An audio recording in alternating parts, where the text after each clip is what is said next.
Welcome to Voyage Daily Tech, the most important news personalized for you every day, supported by Voyage.com. After listening to today's news, you'll know first, Colossal Biosciences' $10.2 billion De-Extinction project faces scientific backlash for creating a massive legal and regulatory void for lab-grown species. So we'll discuss why this high-tech resurrection is a turning point and how it could affect future conservation policy and biotech business models. Second, Disney halts ByteDance's AI video generator, alleging deliberate theft of its IP for training in a major setback for China's AI ambitions. We'll explore how this legal battle could transform AI development practices and what it means for the escalating US-China tech competition. Third, A reported $10 billion government fee on the TikTok deal signals a new US techno-nationalist strategy blurring lines between government and enterprise. We'll analyse why this unprecedented move is a turning point and how it could affect foreign investment and competition in Silicon Valley. Fourth, Amazon's drone unit quits a key trade group, revealing its onboard AI prevented 2 catastrophic collisions and sparking a major safety debate. Today, we'll take a closer look at this high-stakes battle over drone regulation and its implications for the future of autonomous delivery systems. Fifth, Meta is cutting over 1,000 jobs to abandon its $71 billion metaverse failure, funding a massive high-stakes pivot into artificial intelligence. In this episode, we'll break down this radical strategic shift and what it signals for big tech's AI arms race and workforce stability. The story begins with a decision that caught everyone by surprise. A company just announced they brought back the direwolf, an animal extinct for over 10,000 years. 3 pups are alive today, and the company says the woolly mammoth is next, followed by the dodo. But it raises a fundamental ethical question hiding just beneath the surface. While you can bring back the genes, can you bring back the behavior? Think about it.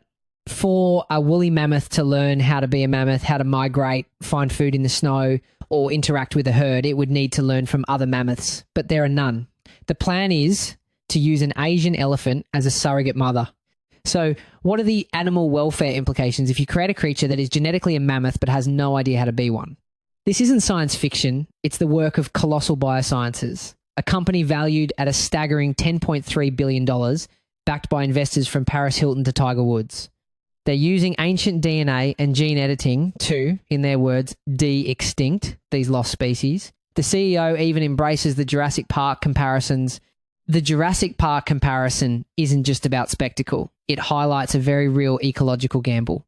Scientists are deeply concerned about the second and third order effects of reintroducing a species into a modern ecosystem it hasn't seen for 10,000 years. The big fear is creating the next cane toad, an introduced species that wreaks havoc on its new environment. After all, while some reintroductions like wolves in Yellowstone have had benefits, they also had unexpected consequences. It's incredibly difficult to predict how an ecosystem will react to such a massive change, but that's not the whole picture. The real turning point comes from the scientific community. One expert in evolutionary biology, Vincent Lynch, is calling them out directly. He says, quote, "They made genetically modified grey wolves, not dire wolves. To say they are dire wolves is entirely arrogant. You can't put a mutation into a related species and call that thing the extinct thing." Here's where it gets interesting. Lynch is pointing to a massive legal and regulatory void. Essentially, our laws are not prepared for this. An animal created in a lab doesn't fit the legal definition of a species under laws like the Endangered Species Act. Is it a new hybrid? Is it a genetically modified organism regulated by the FDA for safety? The answer is nobody knows.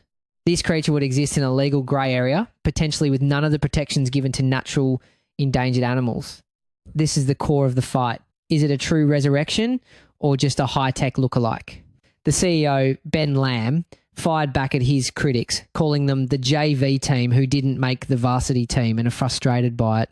The controversy goes deeper. Critics worry this creates a moral hazard. If species can just be brought back later, why bother with the hard work of conservation now? One politician even suggested people could just pick your favourite species and call up Colossal. This controversy mirrors the exact same debate happening with climate change and geoengineering. The fear is that the promise of a high-tech fix later on could weaken our resolve to do the hard, necessary work of protecting our environment right now. And the conservation community is split. Some organisations are actively fighting this tech solutionist message, while others are beginning to partner with these companies, hoping to use these new genetic tools to save species. However, if you zoom out, you'll see another layer of strategy at play. While the headlines scream about mammoths and dodos, Colossal's own documents reveal a different mission. They're developing technology to save species that are alive right now, but on the brink of extinction. Things like creating vaccines for endangered elephants or making native marsupials immune to invasive toad poison. Colossal has stated that they are, at their core, a species preservation company, and that De-Extinction is simply a practical gateway to develop next-generation conservation tools. The upshot of that gateway concept is that it's not just a nice phrase, it's a core business strategy. The high-profile de-extinction projects are essentially a very expensive marketing campaign to fund a much broader and potentially more lucrative biotech platform. Colossal is already spinning off other companies, like one that uses AI for drug development and another that uses engineered microbes to break down plastic waste. So while we're all watching the mammoth, they're building a multi-billion-dollar empire that touches everything from human healthcare to national security. The future of conservation might be decided not just in national parks, but in the boardrooms of biotech startups. Speaking of high-tech ventures and their unforeseen legal battles, TikTok's parent company, ByteDance, just had its global ambitions checked by Disney. The entertainment giant sent a cease and desist letter forcing ByteDance to slam the brakes on the worldwide launch of its new AI video generator, Seedance 2.0. The core of the accusation is a bombshell, and the distinction is critical. Disney alleges that ByteDance used its copyrighted characters to train the AI without permission. It gets more specific. The letter claims ByteDance pre-packaged its new model with a pirated library of characters from massive franchises like Star Wars and Marvel, passing them off as if they were public domain clip art. The allegation is fundamentally different from the training methods used by competitors like OpenAI for its model, Sora. While those companies use large-scale web scraping, hoovering up massive amounts of publicly available data, the charge against ByteDance is that they deliberately curated and pre-packaged a specific targeted library of stolen content. This implies a more calculated and intentional act of infringement, which is far harder to defend legally. It's the difference between accidentally sweeping up a copyrighted photo in a giant net and actively breaking into a museum to steal a specific painting. This wasn't some minor experiment. Seedance 2.0 was going viral in China for its power, even generating a video of Tom Cruise and Brad Pitt in a fight. The model was drawing comparisons to AI from industry leaders like OpenAI and Anthropic, and even earned praise from tech executives like Elon Musk for its ability to create cinematic storylines from simple text prompts. This reveals a huge conflict at the heart of ByteDance's strategy. On one side, they needed spectacular viral videos using famous faces to prove their technology could compete on the world stage. That viral hype is in their company DNA. But on the other, the tool was intended for professional clients in film and advertising who demand legal discipline and can't touch a tool built on intellectual property theft. They got caught between needing to be a rock star and trying to sell to a bank. ByteDance was all set for a global launch in mid-March, aiming the technology at professional film and advertising to slash production costs, but the plan has been completely suspended. The situation also has to be seen in a wider context. Given the intense political pressure on TikTok in the United States, it's fair to wonder if this legal challenge is being amplified as a strategic move in the bigger US-China tech war. Intellectual property law is increasingly becoming a new front in that competition, used to slow down major Chinese competitors in the critical race for AI dominance. Now, the company's legal team is scrambling to address the potential legal fallout. Engineers are reportedly working to build in safeguards to prevent the AI from generating content that violates intellectual property. Now, get this. Adding safeguards isn't like installing a simple software patch. You can't just tell a deeply trained AI model to forget the copyrighted data it was built on. The technical term for this is machine unlearning, and it's incredibly difficult. Trying to surgically remove that data influence without damaging the rest of the model's capabilities is a massive challenge. In many cases, it's just not possible. The only legally safe option is often to scrap the entire model and start over from scratch with a clean dataset, a process that could cost tens of millions of dollars and months, if not years, of work. Ultimately, this clash represents a critical turning point in the AI revolution, a high-stakes battle pitting a tech titan's rapid innovation against the ironclad intellectual property of Hollywood's most powerful players. This self-inflicted wound is a major stumble for China's AI ambitions.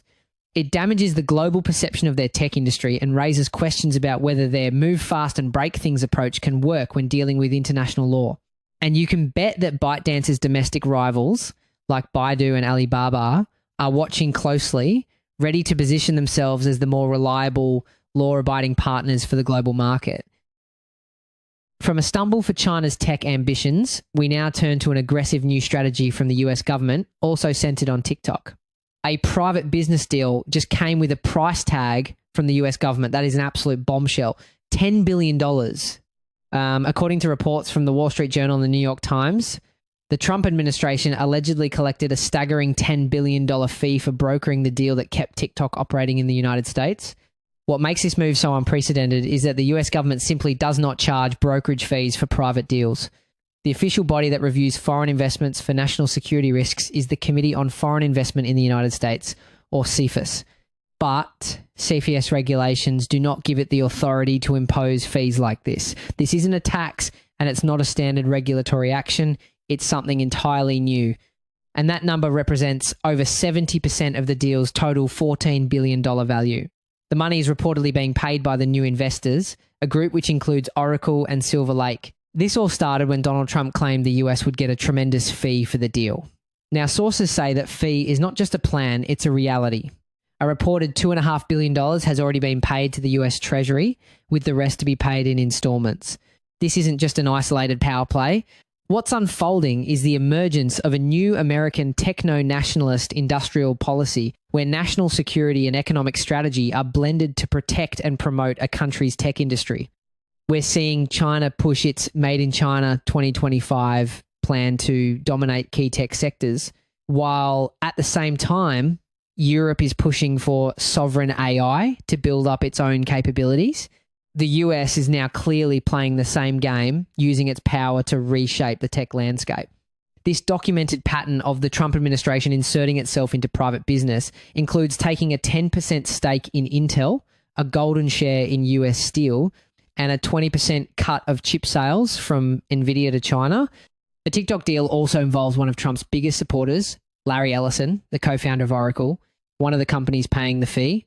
By aligning so closely with the administration, Oracle has positioned itself as a politically preferred tech partner, which helps it win massive government influence business. But this is a high-risk strategy. Tying your company's fate so directly to one political party makes you vulnerable when power shifts. It raises serious questions about whether this model is sustainable in the long run.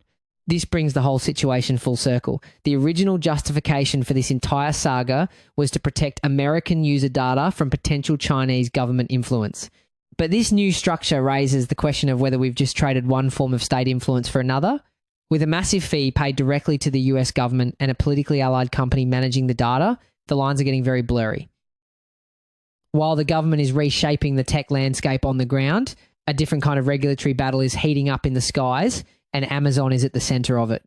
The company just revealed its delivery drones have already prevented 2 potential mid-air collisions that could have led to catastrophic safety consequences, including the loss of life.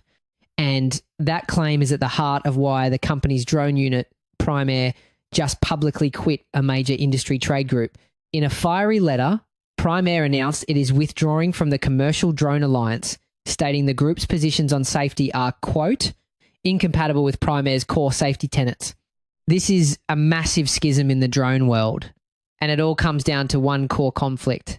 The Federal Aviation Administration is trying to write the rules for letting drones fly beyond the visual line of sight of their operators. The question is, how do you keep them from crashing into planes and helicopters? This is where the situation takes a more complex turn, boiling down to a fundamental tech philosophy debate. Should the safety intelligence be on the drone itself, in an edge computing approach, or should it be in the network where every single thing in the sky is broadcasting its location in the cloud? Both have huge trade-offs. Amazon is demanding that all drones be required to have their own onboard detect and avoid systems. Amazon has a clear stake in this, having invested heavily in creating a system where its drones use advanced computer vision to see and react to obstacles in real time. This means they can operate independently without relying on external networks, a huge advantage for scaling up quickly, especially in rural areas. But the Commercial Drone Alliance, which includes huge competitors like Alphabet's Wing Aviation and Zipline, is opposing that requirement. They argue the FAA should instead force all low-flying aircraft to broadcast their position. The Alliance's proposal, in contrast, shifts the burden of safety. It would force existing aircraft, like small private planes and helicopters, to install expensive broadcasting equipment, a mandate that could cost a small plane owner between $5,000 and $6,000. For many pilots flying older, less expensive aircraft, that cost is a massive financial hit. But Amazon just dropped a statistic that might change the entire perspective on this debate. The company revealed that in over 70,000 drone flights, its own detect and avoid system has already been forced to take action, performing successful collision avoidance maneuvers in 2 separate incidents with crewed aircraft. One of those near misses involved a helicopter that wasn't broadcasting its position. Without Amazon's technology, the company says the incident, quote, would have led to a catastrophic outcome. And believe it or not, these ghost aircraft that aren't broadcasting their position are a known risk. The FAA itself has sponsored studies showing drone activity near airports and heliports is much higher than thought, creating hotspots for potential collisions. Amazon's argument is that you can't rely on everyone else to be visible. Your drone has to be smart enough to protect itself. This isn't just a corporate disagreement. It's a high-stakes battle over the rules that will govern our skies. By walking away from its peers, Amazon is sending a clear message. This raises a critical question. Is this a principled stand on safety, or is it also a brilliant strategic move to create a regulatory moat? By pushing for rules that require the exact kind of expensive technology they've already perfected, Amazon could create a high barrier to entry for its competitors. As stated in its letter, the risk of a drone collision with a crewed aircraft is not theoretical. From Amazon's specific hardware focus, we shift to a massive company-wide pivot at Meta, where the dream of the metaverse is being sacrificed for the AI arms race. The most unexpected news in the tech world today has to be this. Meta is reportedly preparing to lay off as much as 20% of its entire staff. That's a jaw-dropping number, eliminating roughly 15,800 positions, and that isn't even the full picture. This would be the largest layoff spree at the company since it already terminated 22,000 workers between late 2022 and early 2023. The context here is that the AI race isn't just about smarter models. It's about massive compute and the ecosystems those models will live in. What started as the year of efficiency in 2023, framed as a one-time correction, now seems to be a permanent operating model. This continuous churn is becoming the new normal at Meta, all to free up cash for its next big bet. So what's driving this? It's a massive, high-stakes pivot. Sources say Meta is making these sweeping cuts to fund a colossal spending spree on artificial intelligence. The company is reportedly all but giving up on its dream of VR and the metaverse. This isn't just a change in direction, it's a retreat from a historic failure. Meta's Reality Labs, the division behind the metaverse, has lost over $70 billion since 2021. Microsoft's pivot to its cloud-first strategy was a more gradual shift focused on retraining staff. Meta's move is far more brutal and rapid, a direct consequence of how much money was burned on the metaverse dream. These cuts appear to be financing a push to own the application layer where AI agents interact, while rivals like OpenAI hire core inventors to push agent capabilities from the ground up. That multi-billion-dollar bet is being sacrificed to fuel a new war for AI dominance. Instead of the metaverse, Meta is now spending big to attract top AI talent, build massive new data centers, and acquire specialized AI companies like Maltbook, the AI-only social network born from the OpenClaw project, absorbing its leadership into Meta's superintelligence labs to accelerate agent marketplaces.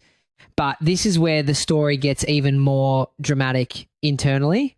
While tens of thousands of employees are losing their jobs, Meta is simultaneously offering multi-million-dollar packages to lure elite AI talent away from competitors. This is creating what some are calling an AI caste system inside the company, a two-tiered workforce of hyper-valued AI specialists and everyone else facing job insecurity. You can imagine the impact on morale for the employees who survive the cuts. Interestingly enough, Meta is choosing to own its entire AI operation from the ground up. Instead of just renting computing power from cloud providers like Amazon's AWS or Microsoft's Azure, Meta is building its own infrastructure.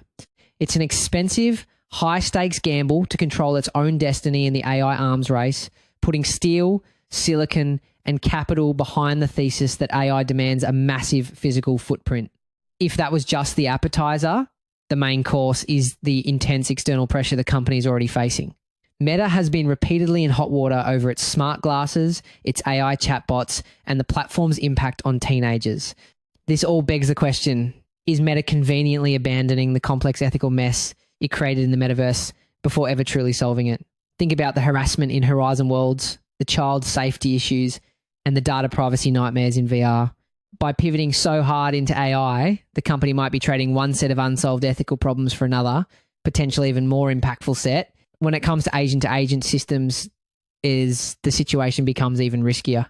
With thousands of autonomous agents coordinating without direct human supervision, emergent behaviors can arise that no one explicitly programmed. That's exactly the kind of dynamic Meta is courting with platforms like Maltbook, raising fresh questions about oversight, safety, and who's accountable when AI to AI networks go off script. This isn't just a cost-cutting measure.